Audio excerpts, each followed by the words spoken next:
Hello, welcome to the newspaper review. Today is the 8th day in the month of July 2022. My name is William Savule, and I'm really excited to have you join me here on this very beautiful Friday in the month of July. And I've been joined by Mr. Victor Sioku. Thank you so much for Happy making it weekend, here. sir. Yes, so I wish you same. Yes, it's TGIF. Thank God it's Friday. Yes, the weekend's about to start, and we just hope it's going to be a very smooth one for all of us.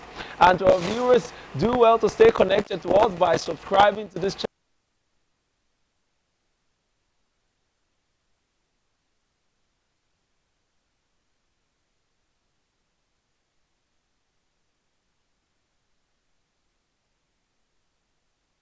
It's TapTV_NG, and on Twitter is at TapTV. So join us on all of these platforms to stay connected to our programs. Well, we'll come back to give you the headlines across newspapers around Nigeria, but that will be after this break. You stay tuned, we'll be right back. Hey there! Are you looking to record your videos, do your voiceovers, and take your professional pictures? Look no further. With our state-of-the-art newsroom, photography, kitchen for our food content creators, and exclusive children's studio, we certainly can deliver the best studio experience. Our carefully designed studio space can bring your diverse creative content ideas to life.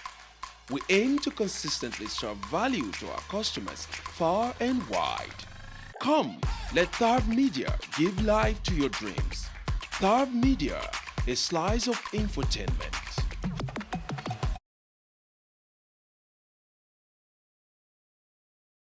Well, we begin the newspaper headlines today from This Day newspaper. Yes, let's start with This Day.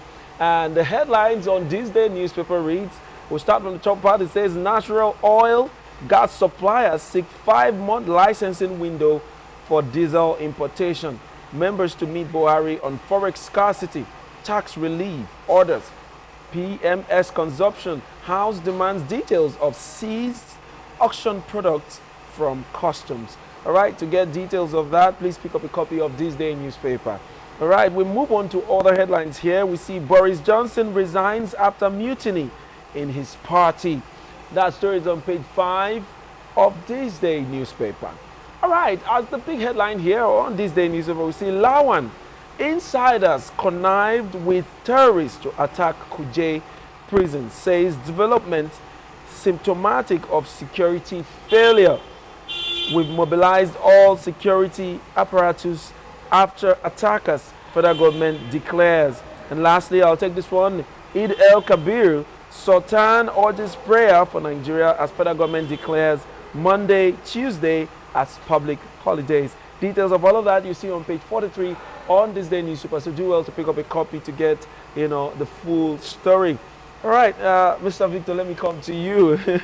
Well, I'm going to focus on the major headline here on This Day newspaper, the one that talked about, Lawan saying that insiders connived with terrorists to attack the Kuje prisons. I mean, the security matters, like we always say on the newspaper review, doesn't ever leave the front pages of newspapers. Always, day in, day out, we hear fresh reports of attacks from every part of the country, and now it is now in the Federal Capital Territory of Nigeria, which is also the city that houses the seat of power. It's last week we saw an attack on the presidential convoy, which was really very disturbing. And now, not very far away from the seat of power, a prison has been attacked. What's your take in this rising, consistent rise in, our security, in the failure of our security architecture? So it's a failure. So it's no longer news that our security apparatus and our forces are not really up in their game. Okay. Now I wonder too, in respect to the prison facility. Now, the report I got is that this prison, their walls are built with bare blocks, just cement, without any proper, no concrete reinforcement, no iron, okay? And mind you, in such manner of prison, you are supposed to have at least 2 walls. That is not in case. And come to think of it, The height of the wall, the perimeter fence, is just about 6 feet. Wow.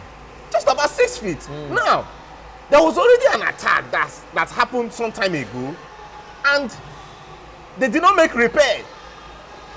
They did not make repairs. So the place was left open. Yes.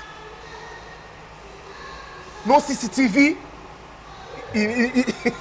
in our prison, in the prison of that magnitude. The senior president came and he made it open that, see, there are no CCTVs in a prison like this.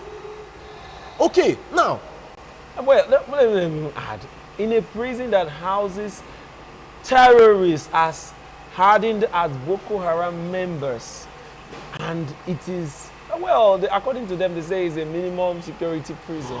But if you have kept terrorists there, with the terrorists coming out to say release our people to us, or release our people, that's the only thing that will make us release the hostages in our possession. You still did not make any effort to secure these people, and then this has happened. Now, let me also tell you, during the course of will I say removing the inmates, okay, this Boko Haram or ISWAP, they even had the largest of time of 15 minutes to talk to them, to indoctrinate them, to join them while they leave. So some other parties that left on their own, but they had the time, enough time to have a group, to bring in group of persons. And I'm sure they must have told them, see, if you just go like that, you might be caught. Come, we'll protect you. Yes, let's protect you. Come and join our army. And there is this report that ISWAP, they are recruiting 5,000 fighters. It is their mandate that they get up to 5,000 fighters. Just imagine by the time they make up the numbers that will come out from the prison or that will join them. Right now, we're talking about 443 persons missing. So let's say even if they get up to 300, you know what means 300 to join their lot? Yeah. It will be so much disaster. How many some of these persons are hardened criminals? Already. Look at in 2020, there was this guy, a terrorist called Wadume. Wadume killed over 30 persons in a church near Kaduna. Madala or what? Near Kaduna. This man was also one of the part of prisoners. The persons that escaped. So you can imagine the magnitude of high-ranked, I have to use the word, high-ranked, hardened criminals that are let loose, that are free. So you can imagine the reinforcement that will come. Look at the video that I watched the other time, where these guys were operating. So, and we can't shy away that these guys have it is about equipment. They have the equipment to attack. Yeah. So, what the senior president is saying that there are insiders that are working with them. And I am not too surprised with that. I totally agree. Because remember, 24 hours to the time, there was a change of guards. This same period of Salah, and a lot of distractions here and there. So, it is no longer news that there are persons working against the effort of the presidency. In as much as, yes, I am not a huge fan of the president when it comes to security. He has failed, no two ways about that. But you could also see his reaction when he came.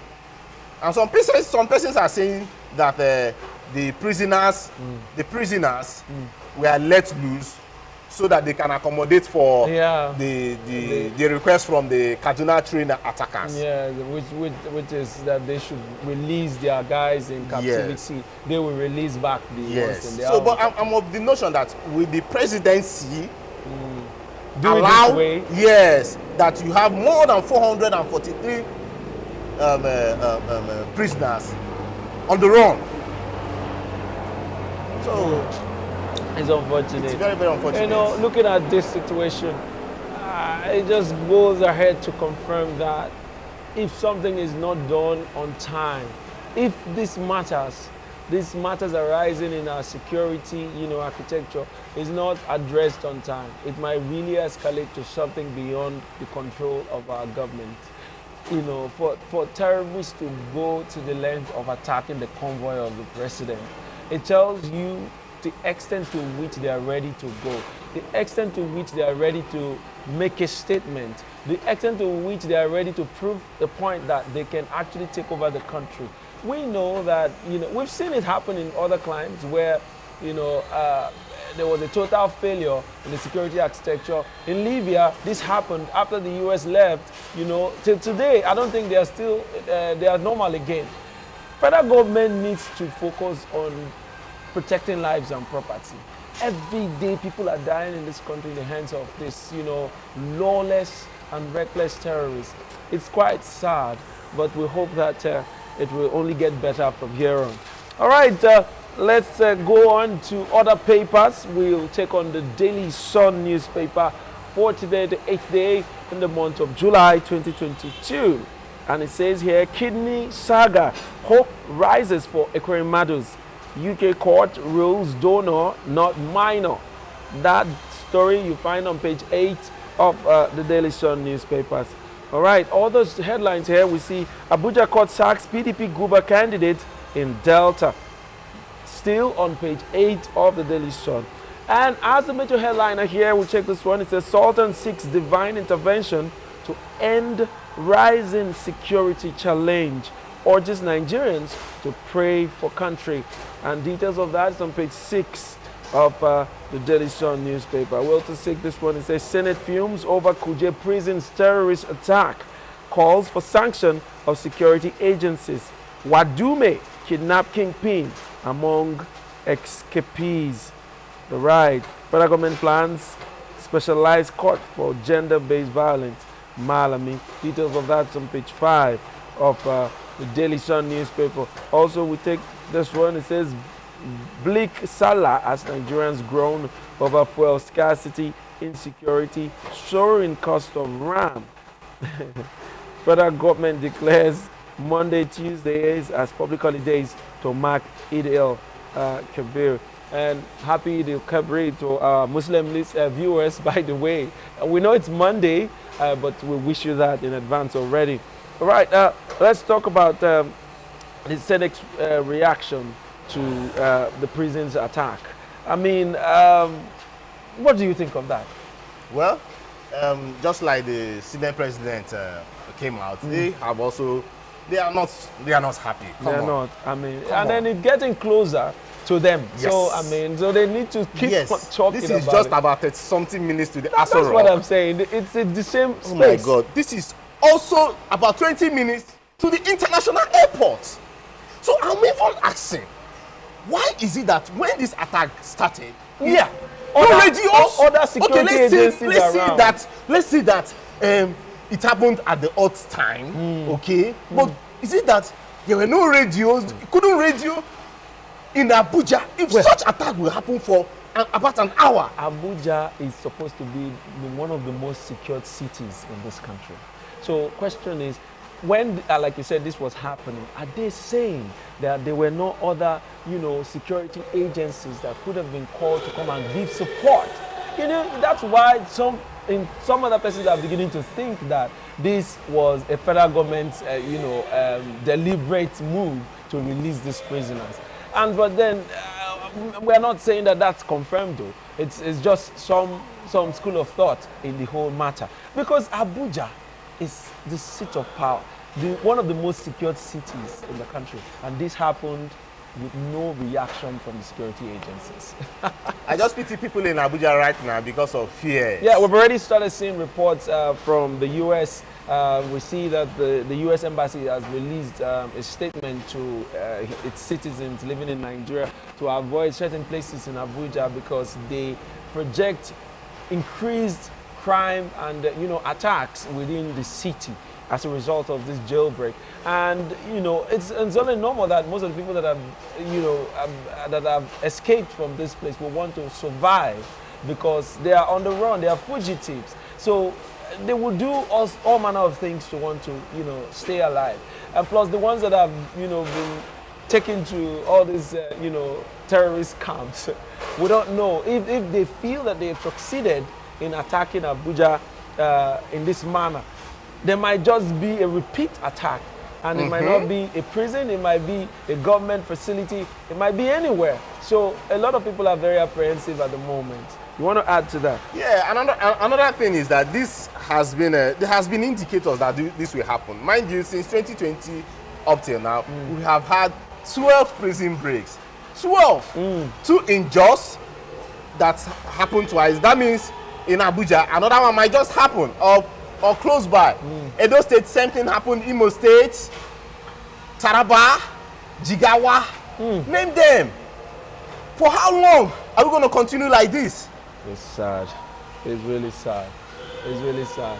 I mean, and I don't know why we have a government that sits back. I don't know whether this is interesting to them. I mean, people are dying. People are dying. In fact, one would think that the attack on the presidential convoy was a wake-up call for them. But no, it's not. It's not. We're still here. We're still waiting. Very unfortunately. Very unfortunate. All right.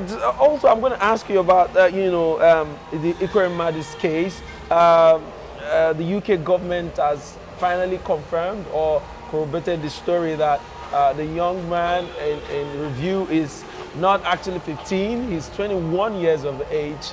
That has brought some kind of hope for the Ikweremmadus.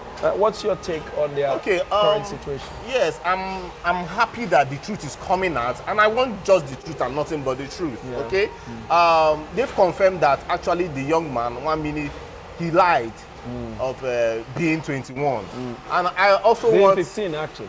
Of being 51 or 15 rather. Okay, so he's actually 21 from reports, and I also hope that they will be able to also prosecute him, because lying is a crime, and in this magnitude. Hey there, are you looking to record your videos, do your voiceovers and take your professional pictures? Look no further. With our state-of-the-art newsroom, photography, kitchen for our food content creators, and exclusive children's studio, we certainly can deliver the best studio experience. Our carefully designed studio space can bring your diverse creative content ideas to life. We aim to consistently serve value to our customers far and wide. Come, let Tharv Media give life to your dreams. Tharv Media, a slice of infotainment. All right, we'll move on to the Vanguard newspaper for today, the 8th day of July 2022. And from the top part there, we see Delta PDP Guba candidate court disqualifies Oborebori. I'll take that again, I beg your pardon. Say Delta PDP Guba candidate court disqualifies Oborebori. I'm so sorry. I'm just butchering that name, but my apologies. Well, and then moving on to other stories. Strike. Federal government breaks ASU's ranks, plans to release withheld salaries of medical lecturers. Details of that you find on page 8 of the Vanguard newspaper. Also, Ikweremmadu's story is here too. It says Ikweremmadu, kidney donor, not a minor, UK court rules. Details of that on page 11 of the Vanguard newspaper. Moving on to the major headline on the Vanguard newspaper, we see here Kuje attack. Our security system has failed. Senate queries lack of CCTV at facility to summon the CG, prison authorities, for post-mortem. Says relevant authorities must be sanctioned. Nigeria under siege. Afenifere Ohaneze, MBF, Pandef, Bode George, SDP, orders. All right. 51 security personnel on ground during attack. CG speaking there. Federal government begins probe, launches manhunt for fleeing inmates. All right, other headlines here on the Vanguard. We see kidnap kingpin Wadume Albanawi among escapees from Kuje prison. Details of that on page 6 of the Vanguard newspaper. Also, we see here gunmen attack Adamawa reverend, kill 2 sons, abduct daughter. And lastly, we'll take this one. Okay, well, let me take this one before the last one. Says Obi to unveil Baba-Ahmed as running mate today. And then lastly, Eid Kabir, federal government declares Monday, Tuesday as public holidays. All right, pick up a copy of the Vanguard newspaper to get full details of those stories. All right, I want to ask you about the Labour Party presidential candidate. Well, he's set to unveil his running mate, the vice presidential candidate for the Labour Party. What do you think of the person of Baba-Ahmed as the running mate of the Labour Party? Okay, he's a young man, okay, and he started quite early as in he has been a successful man from an early stage. Okay, now it brings me back to the talks from Kwankwaso. Okay, Kwankwaso was like he really diminished the person of P2B. But on the other hand, people are also saying, can Kwankwaso even get Kano State on his own? Mind you, he was also defeated as a gubernatorial candidate. Ganduje defeated him, and his and even his sponsor, the man he sponsored. So you find out that yes, he has his own army, but is that even enough for him to have made such utterance?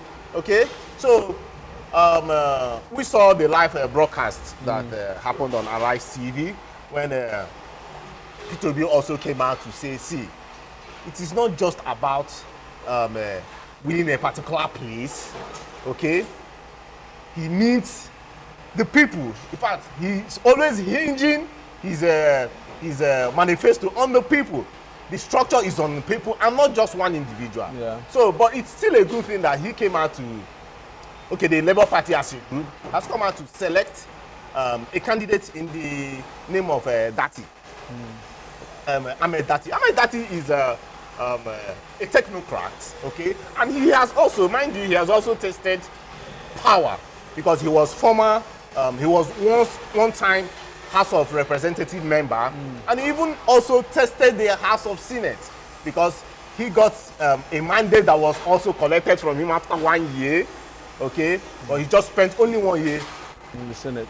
at the red chambers. Okay, so but the very striking thing about him is that he is an academia, not just an academia, he's a lover of education and he's been tested.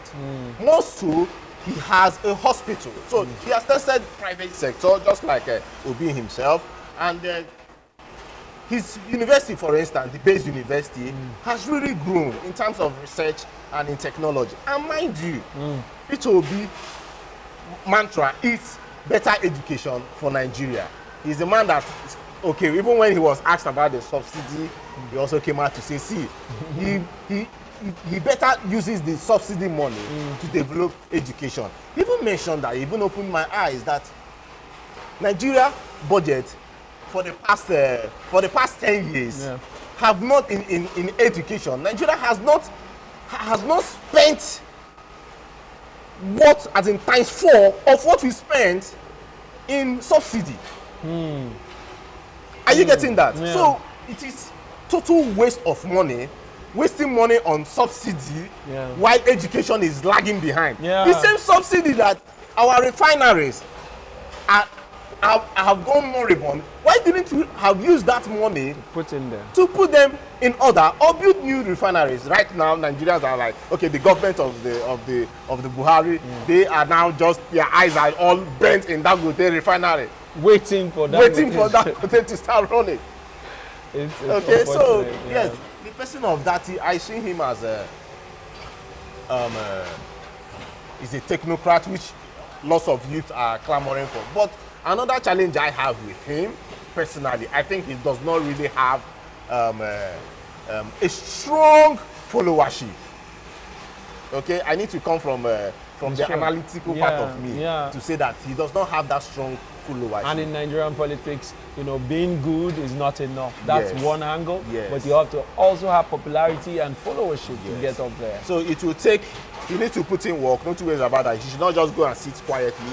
He needs to mobilize from his own angle, okay, and also make friends, make more friends from the northern sand of the country. I totally agree. Thank you very much, Mr. Victor, for that analysis.